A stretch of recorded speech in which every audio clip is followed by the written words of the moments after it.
Thank you very much for the warm welcome. Very heartily welcome, because I got a chocolate heart in the beginning. Well, my subject is very special today. You have got a lot of good stuff. I'm absolutely convinced of that, knowing the Dales and so forth, that about journalism already, and you will get more. But today we will talk about something that I would call investigative journalism. Of course, it is something that has a very special meaning, in a sense. We all know about the big media houses who have the chance of telling one of their journalists, the next year you work on this. And then they try to dig up some dirt on someone or do something very special for a long time. When I'm talking about investigative journalism now here and in Christian media, I don't mean exactly that. But I mean something which is in that direction. And I'm going to explain while we go. How are we doing in Christian media? I think we are doing quite well when it comes to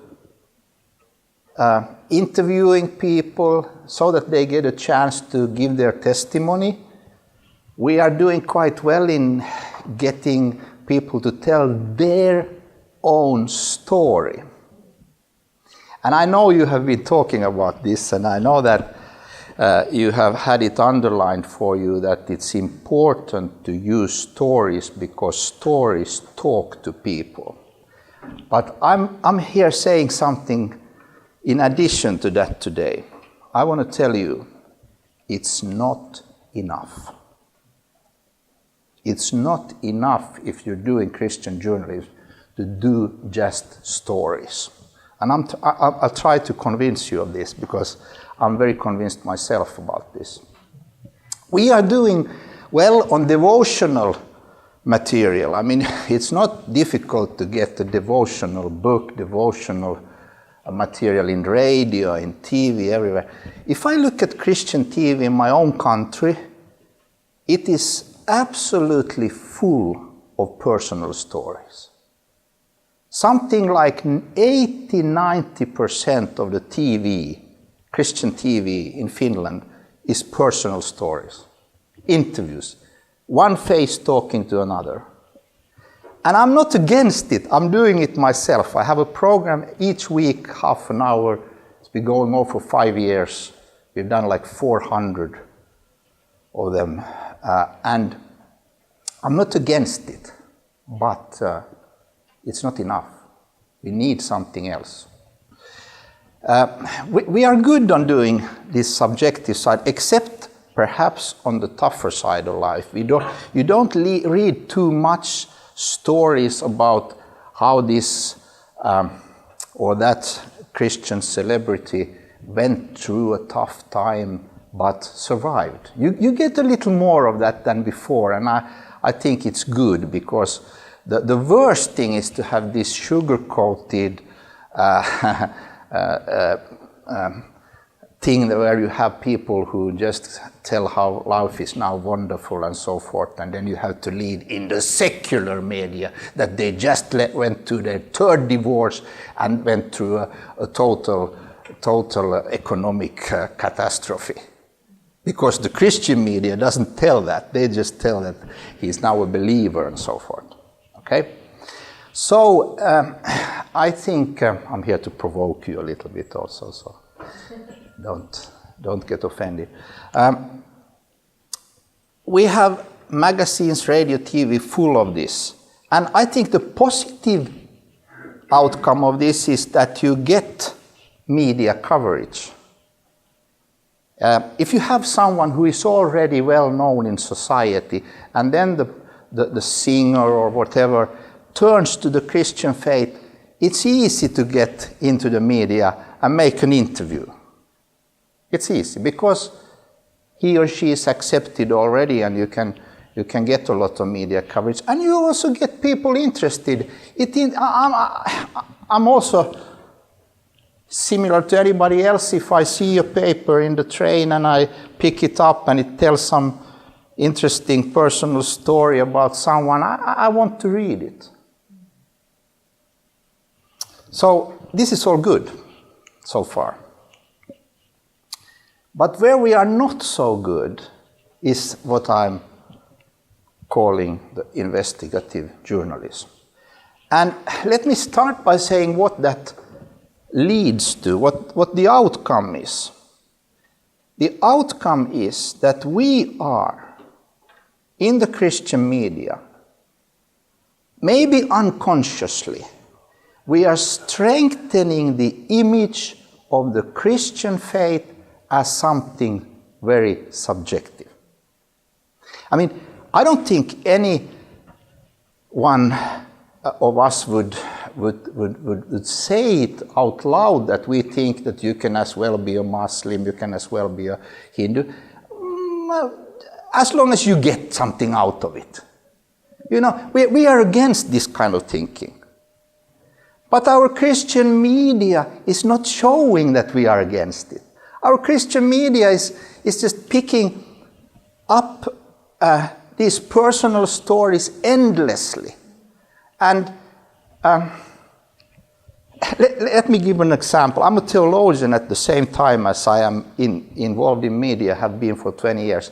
And if I would try to understand what the Holy Spirit does by reading Christian media, you know what I would think?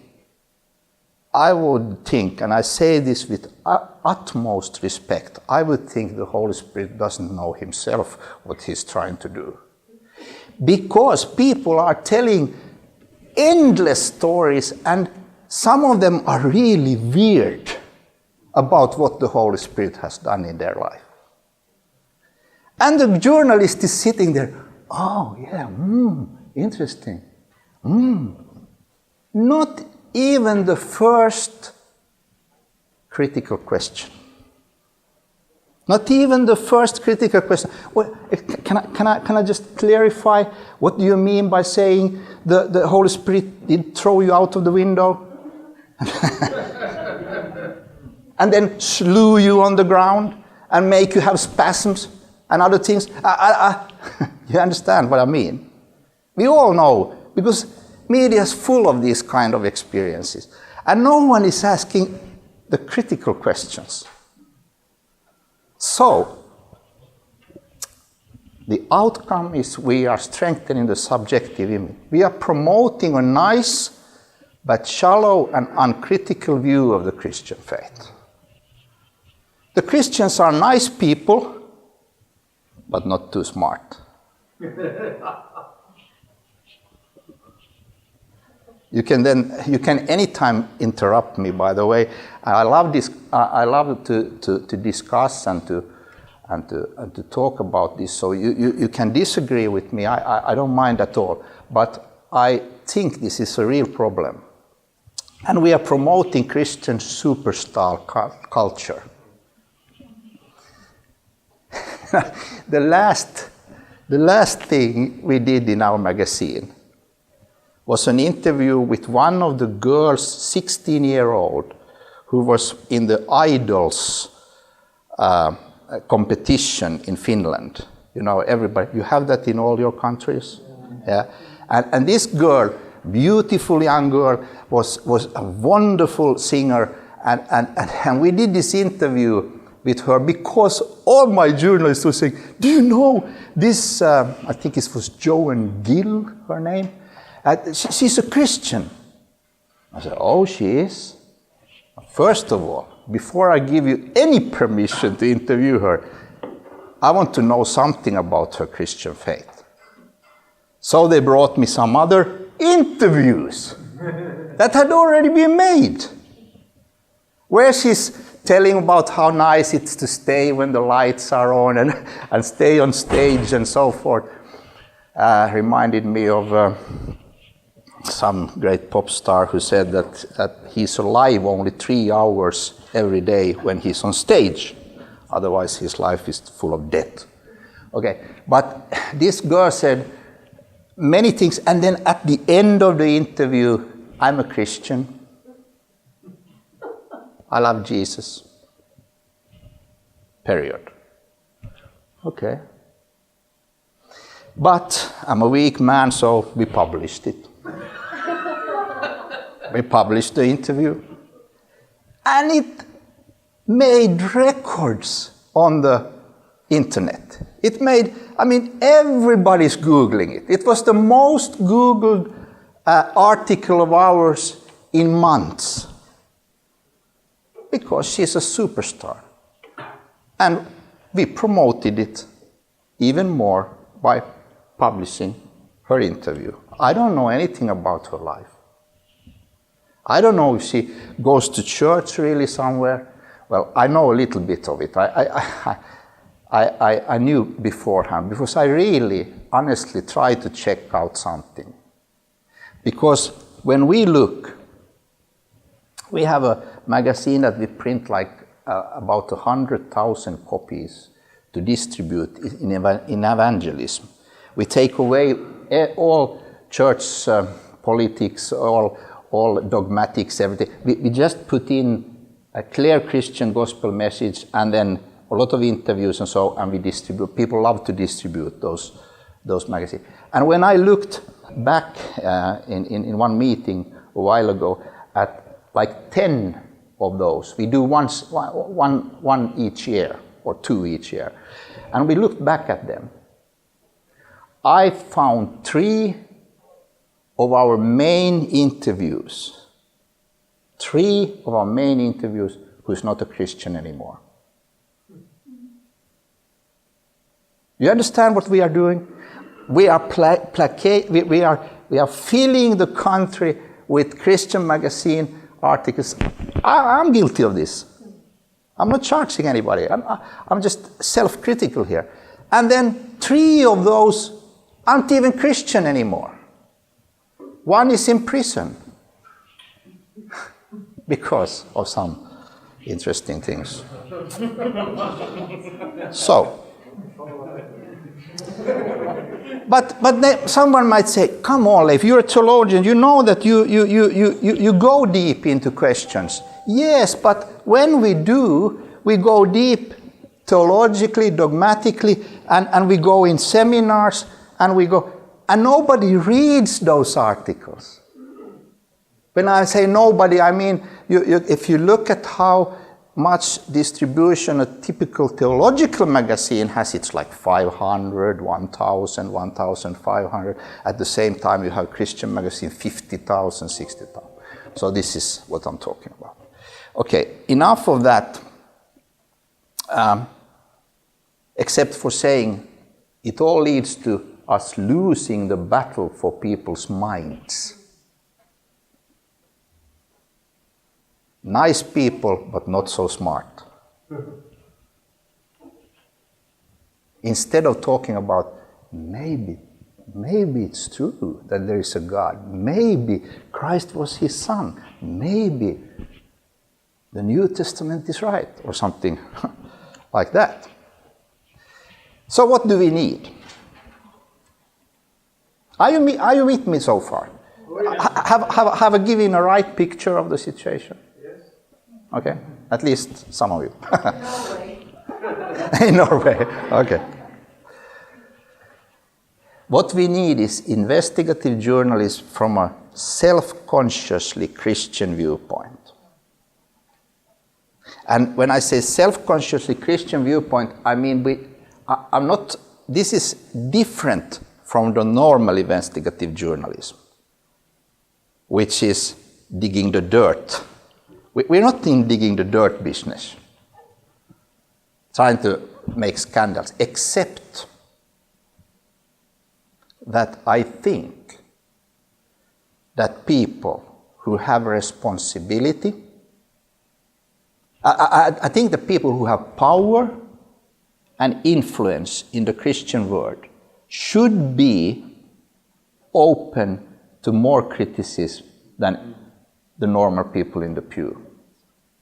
If you are collecting hundreds of thousands and you are having a lot of influence and you are into something you shouldn't be into, it's not wrong for the Christian media to go to you and ask, what's going on here? What's this we hear about? You give them a chance to give their own viewpoint, but so I think we should sometimes dig up the dirt. Now, this is the most difficult part of my presentation here. What special areas would need research right now? Now, I'm talking about research in the sense of, in practice, I mean this. If you have a team of like 5 journalists, like I have on my paper, when I say, now we need to do research, I mean, I have to free one of them from at least most of the normal things they are into each day and say, now you have 1 week to be honest, sadly, I think I can't give more than a week. But sometimes I can give someone a week. I say, you have 1 week and you work on this. It might be, I'm not talking about big scandals here all the time. I'll give you a fairly important but not so special area we did a while ago. The church in Finland, the big Lutheran church, has a research center, and they do some research, and they put out some official results from that research which says, for example, that so and so many people go to church each Sunday and so forth. But I wanted to know, and we wanted to know, where do they actually go on Sunday? I mean, what churches do they go to? And if you want to know that, you cannot just read the official statistics. Why? Because if you read the official statistics, you can get them from the Lutheran church, maybe from the Pentecostal church, and they will have some statistic how many came to the meeting and so forth. But you won't know if there's some other new church just came up a month ago and that gathers like 200 here, another church there. In Helsinki, I put one guy on this. I said, you have 1 week, you go into this. Actually, he took 2-3 weeks. And he called churches, he went to some places, he picked out 3 areas in Finland. And at the end, he sent the result to this research center of the church, and they were very thankful for it. They said, thank you very much, you're doing our job. And he found out that on a certain Sunday, everybody knew that so-and-so many, very little, go to the local Lutheran church. So-and-so go to the free churches. But what nobody knew is, you know what the biggest group is in many places in Finland gathering Christians? You won't even know, because this is a very strange thing. I don't think there are almost anywhere in the world. The Gammallestadianerna. They gather, by the way, each summer. They have the biggest summer meeting in the whole country, 100,000 people. They always take an area like an airport or something, an old airport, and they put up the tent for 10,000 and they have the rest there. A huge parking place. They work 2 years for each summer meeting. And they have the biggest meeting not only there, but in many locations in Finland. Something more interesting is their work with children doesn't show up in any research. So they have, now you need to know that they have for tens of years preached that contraceptives is a sin. So they have very big families. I mean, big, 10 children, 12. And they have a huge work among children. And it doesn't show up in the official statistics. because it's outside of the church. Kind of side of. So we could tell many things that nobody knew just by putting a guy to work on this for a couple of months. Interesting. But I'll try to say what I think we need research in right now. We need special research on the question of the family. We need researches into the impact on children of a heterosexual monogamous family compared to the impact on children of a homosexual polyamorous family.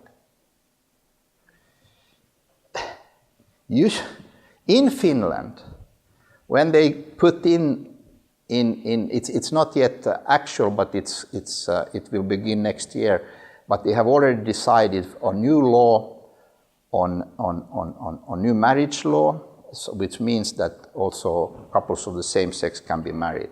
So they usually, when they make a law that has some kind of impact on children, they do something they call child, I'm trying to translate it, child impact research, where they try to find out what does this law mean for children. Okay, you know what? They did this whole decision for the whole country without any research. So my question is, why didn't they do the research? Because it might have given the wrong result.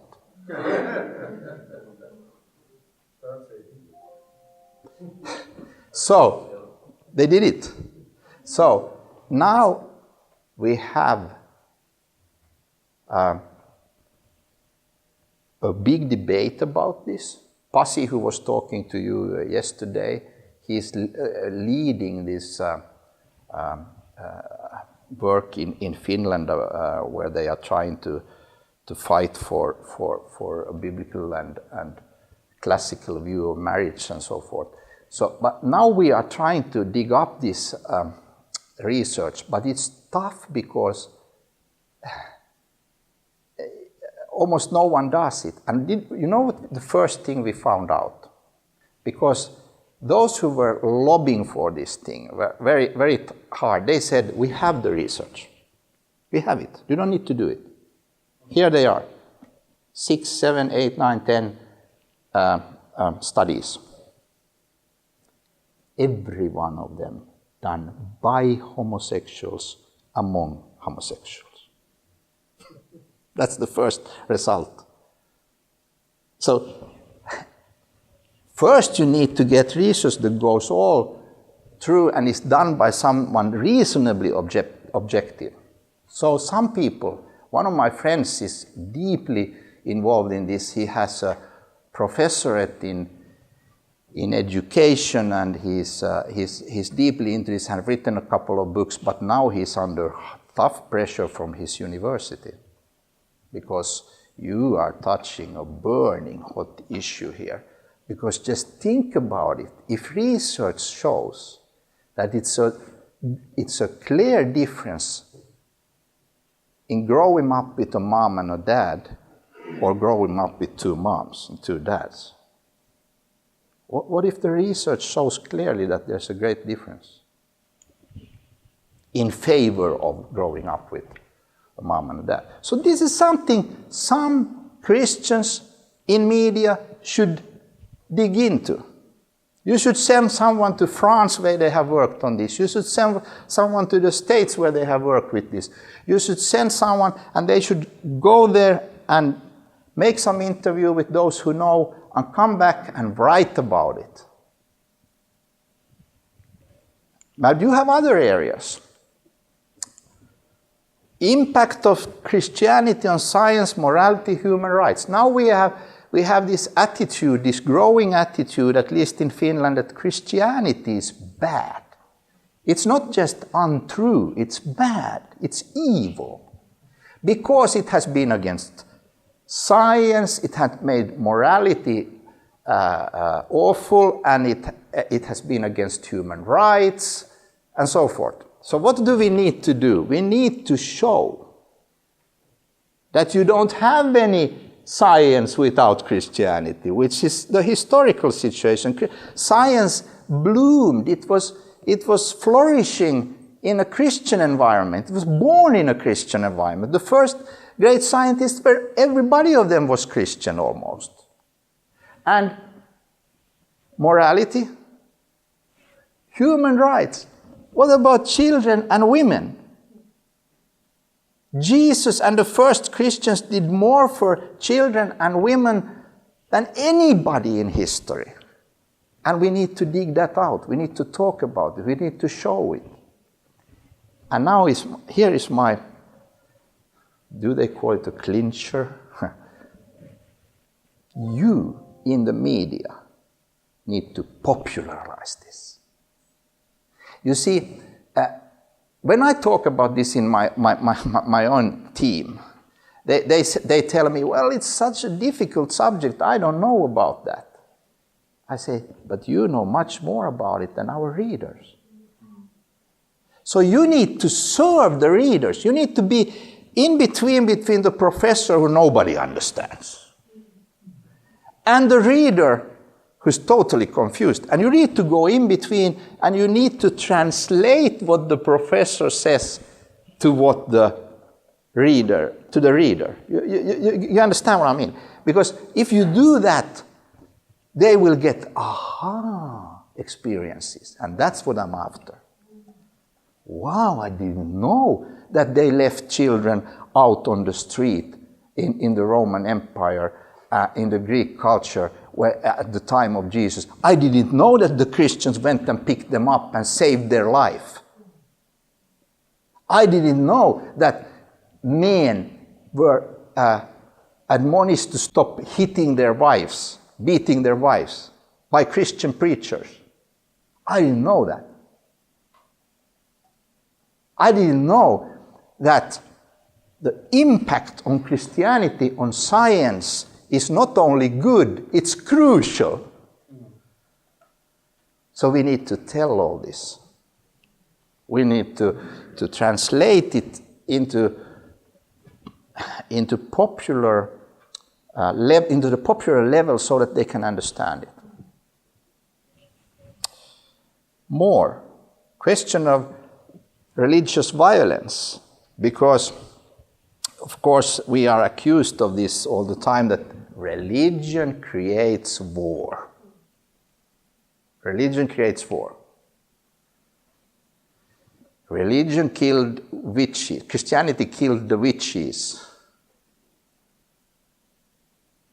One of my friends just came out with a book where he says that the percentage of people being killed in clearly religious conflicts is minimal compared to the amount of people being killed by communism, atheistic communism. You know what has gone wrong here? We have done something. I didn't realize this before reading my friend's book. We have compared the wrong things. We have compared Christian practice with atheistic, you know what I'm going to put there? Ideals.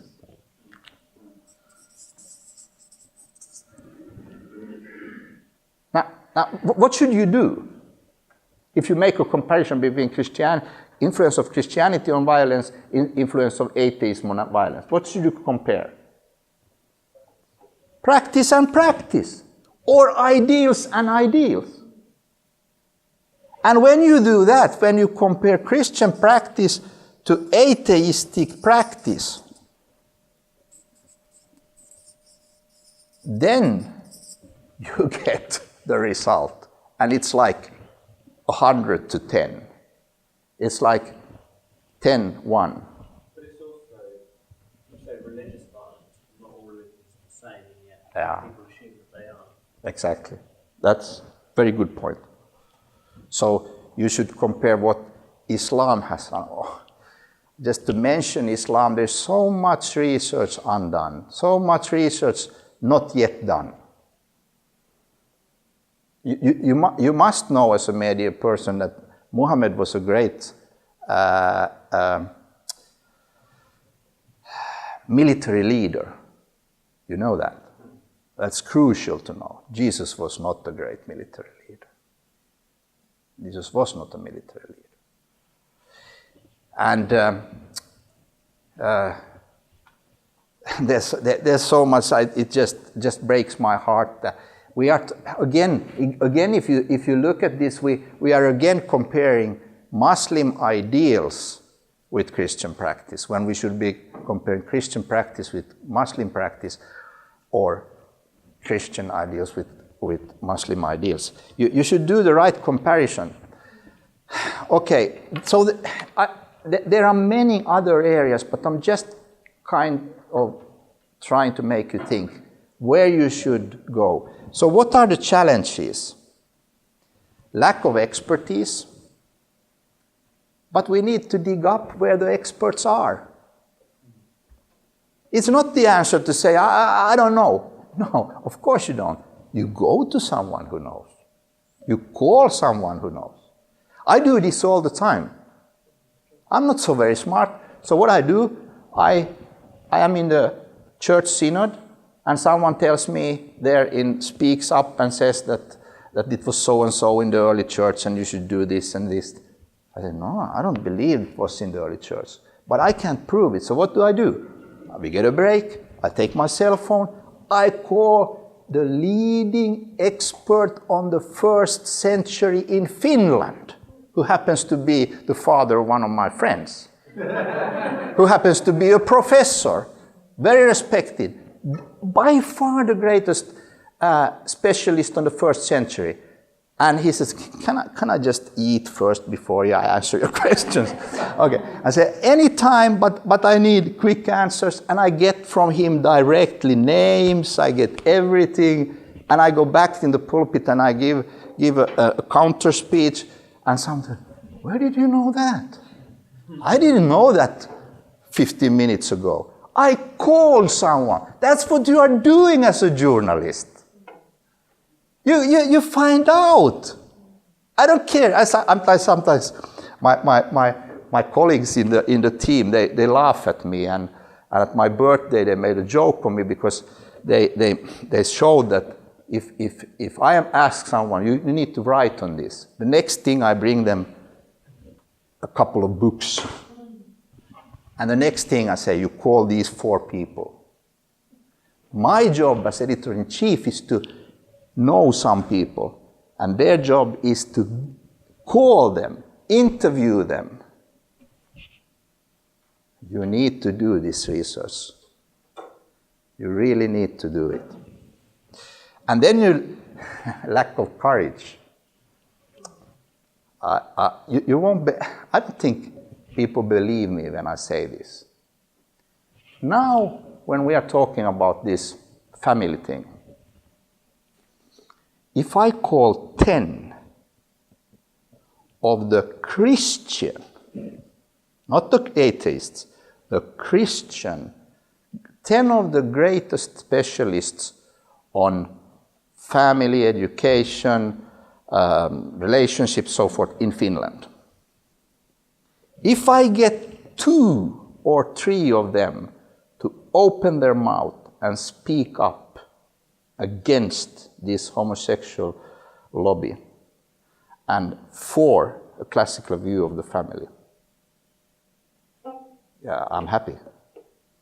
Usually I get, well, you know, Leif, I would love to, I love your magazine, it's a great magazine, but I can't speak out right now.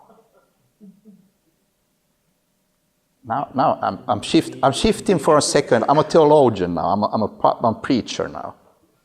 I tell you, you're going to stand before God for this. You are going to be responsible before God because you have knowledge that you refuse to share because of your own personal well-being or just something stupid like, my colleagues would look at me, what did you go and say? It's full of this. I have done this so many times, I know what I'm talking about.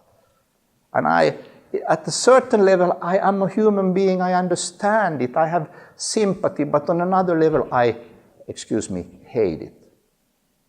Because it's what do you say?